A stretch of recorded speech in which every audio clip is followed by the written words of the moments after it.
Magandang araw sa lahat. Nais kong ibabahagi sa inyong programa ang istorya ng aking buhay at para kapulutan ng aral ng inyong mga listeners. At kung meron din naman kayong kwento tungkol sa inyong buhay, pwede rin kayong magpadala dito sa aking Gmail account, gamblergod@gmail.com.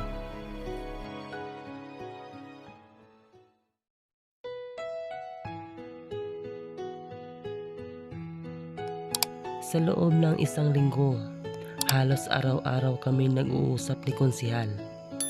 Alam ko sa aking sarili na may gusto na siya sa akin. Pero hinayaan ko muna dahil takot ako na malaman ng asawa ko na may ibang babae ako.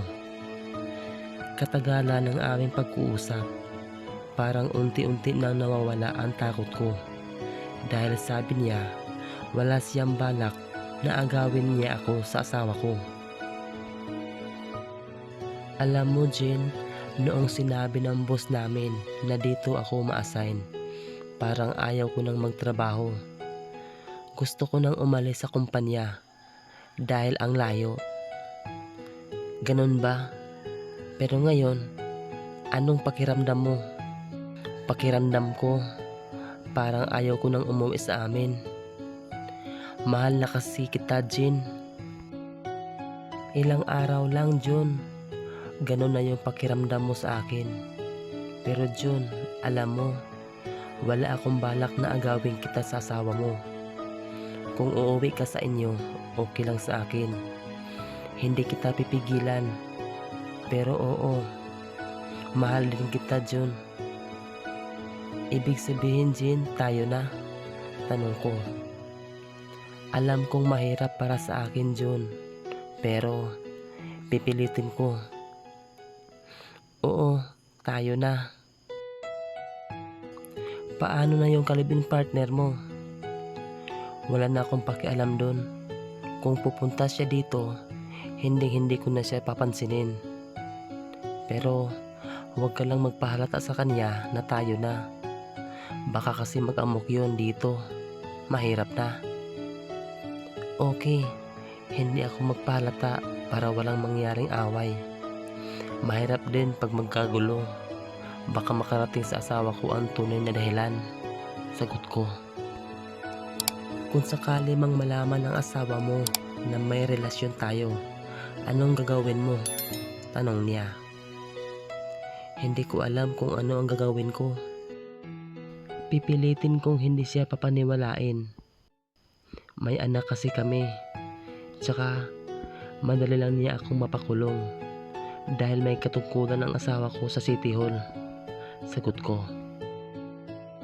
Mahirap din yan, John, dahil maraming koneksyon ang asawa mo doon. Pero huwag kang mag-alala dahil hindi kita ipapahamak. Jin, yung mga kasama ko parang nakakahalata na sila sa atin. Dahil palagi tayong nag-uusap. Kilala ba nila yung asawa mo, John? Hindi pa naman nila kilala yun. Sagot ko. Hindi naman pala eh. Pero kung tatanungin ka nila, huwag mong sabihin ang tungkol sa atin para walang problema. Oo naman, Jen. Bakit ko naman gagawin yun? Kung gagawin ko yun, para akong kumuha ng martilyo at pinukpok sa ulo ko. Nakakatawa ka naman kausap, John. Sige maiwan na kita dito. Kasi may tatapusin pa ako. Chat na lang tayo pag hindi na ako busy. Sagot niya. Okay, sige. Para tumigil naman sila sa kakapanood sa atin. Chat mo ako para may kakwentuhan naman ako. Okay, John. I-chat kita kaagad. Pagkatapos niyang sabihin iyon, ay agad na siyang tumayo at naglakad patungo sa opisina. Habang nakaupo ako sa pwesto ko, lumapit naman si Foreman. Pre, mukhang madalas na yung pag-uusap ninyo ni Konsihal. Sa tingin ko, pre, para may gusto sa'yo yun. Walang gusto sa akin yun, pre. Kaya lang yun nakipag-usap sa akin dahil wala daw siyang ibang makakausap doon sa loob. Tsaka hindi rin yung papatol sa akin dahil may asawa na ako. Tapos meron din siyang kalibin partner. Sa bagay, tama ka, pero malay natin, magkakagusto sa'yo yun. Tatanggihan mo pa rin ba siya? Siyempre naman pre, ayaw kong sirain ang pamilya ko. Dagdag problema lang yan. Sagot ko. Tama ka pre, dagdag problema lang talaga yon. Ano pala pre, kaya pala ako pumunta dito para sabihin sa'yo na ipaalam kay engineer na mabubuhos na kami ngayon at kailangan ng mixer. Sige pre, ako na ang bahala. Wala na ba kayong ibang kailangan na maaaring magamit ninyo dyan sa trabaho? Tanong ko. Sa ngayon, wala pa naman. Sige pre, babalik na muna ako doon sa trabaho ko. Okay pre, sabihan mo yung mga tao mo na pupunta dito si engineer para makapagsuot sila ng uniforme. Baka kasi maabutan sila na walang uniforme. Pati tayo, madadamay. Okay pre, ako na ang bahala sa kanila. Alas 4 ng hapon, nag-chat si konsehal sa akin upang ipaalam na aalis siya. Pupunta daw siya sa bayan upang mang-grocery. Niyaya niya akong sumama upang may kasama siya at may masasakyang motor papunta doon sa bayan. Sabi ko naman sa kanya, sasama ako, pero mamaya pang alas 5 dahil naka-duty pa ako. Hihintayin daw niya ako kasi maliligo pa daw siya. Kaya nang mag-out na ako sa trabaho, dali-dali akong naghanda at nag-ayos ng sarili. Pagkatapos ko ay nag-chat ako kay konsehal na doon na lang niya ako hintayin sa baba dahil maraming mata na nakapalibot sa akin. Mahirap na, baka makarating sa aking asawa. Nilike niya ang mga chat ko. Pahiwatig na sumang-ayon siya sa gusto ko. Hinintay ko siyang makaalis hanggang sa lumipas ang 10 minuto. Pinaandar ko muna ang motor ko. Maya-maya pa ay nagtanong ang isang kasamahan ko, "Sir, saan po kayo pupunta?" "May bibilhin na ako sa bayan." "Bakit? May ipadala ka?" "Magpadala sana ako ng isda sir kung okay lang." "Nako, gagabihin ako sa pag-uwi. May pupuntahan pa kasi ako." "Anong oras kayo makakauwi sir?" tanong niya. "Siguro alas 10 o alas 11 na dahil malayo kasi yung pupuntahan ko." "Ah, ganun po ba? Mag-aabang na lang ako dito, baka sakaling may dadaan." "Pasensya ka na talaga pre, kung wala lang akong pupuntahang iba, mabibili ko sana yung ipapabili mo sa akin. Hayaan mo, sa susunod, isasama kita sa bayan."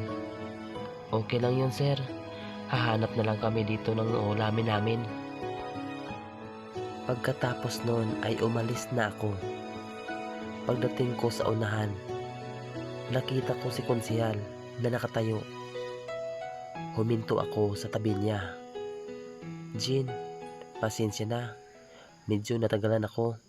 Gusto kasi magpadala ng pang-ulam yung kasama ko." "Tapos anong sabi mo?" "Sabi ko, gagabihin ako sa pag-uwi dahil may pupuntahan pa ako."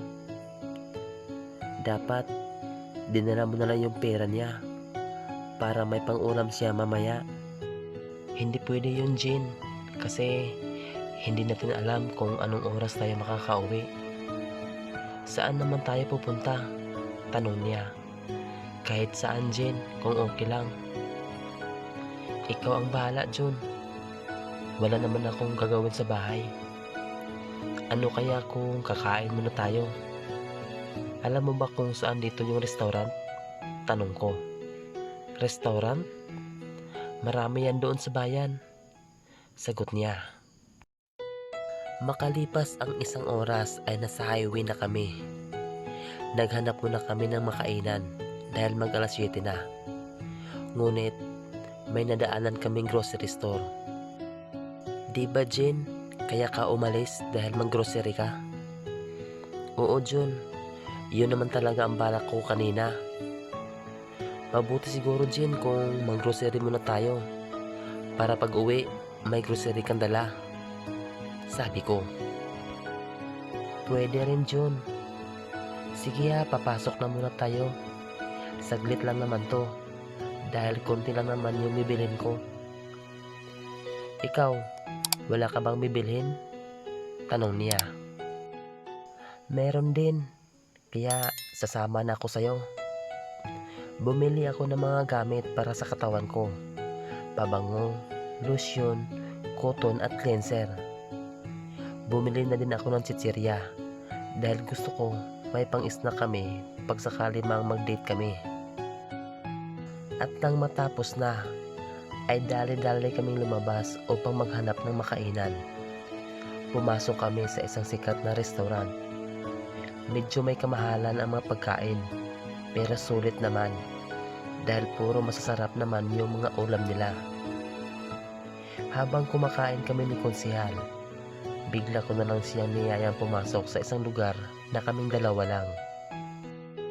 Ang akala ko naman ay magagalit siya doon sa sinabi ko, pero pumayag naman kaagad. Kahit saan mo gusto Jun, sasama ako sa'yo. Kaya nang marinig ko ang sagot niya, ay dali-dali kaming umalis upang pumasok doon sa lugar na kaming dalawa lang. Pagpasok namin ay nagpahinga muna kami. Nanood muna kami ng palabas sa TV hanggang sa nag-iinit na yung mga katawan namin. Ramdam ko ang pananabik ni Konsehal. Kaya sa mga oras na yon ay may nangyari na sa amin ni Konsehal. Pagkatapos nun ay nagpahinga kami dahil meron pa naman kami natitirang oras. Umuwi kami pasado na alas 11 ng gabi. Mabuti na lang dahil pagdating namin ay wala ng tao sa labas. Kaya bumaba kaagad si Konsehal at nagmamadaling pumasok sa kanilang bahay.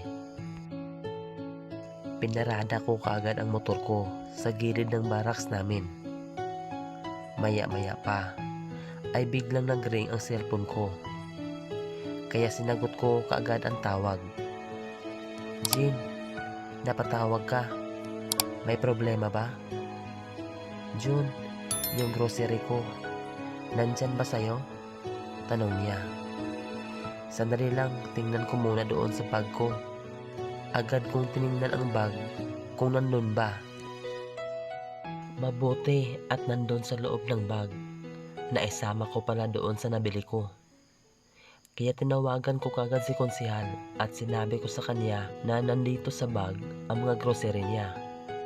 Hanggang dito na lang muna tayo, kaya abangan ang susunod na kabanata sa susunod kong upload. Maraming salamat sa mga nakikinig at nanonood sa video ito.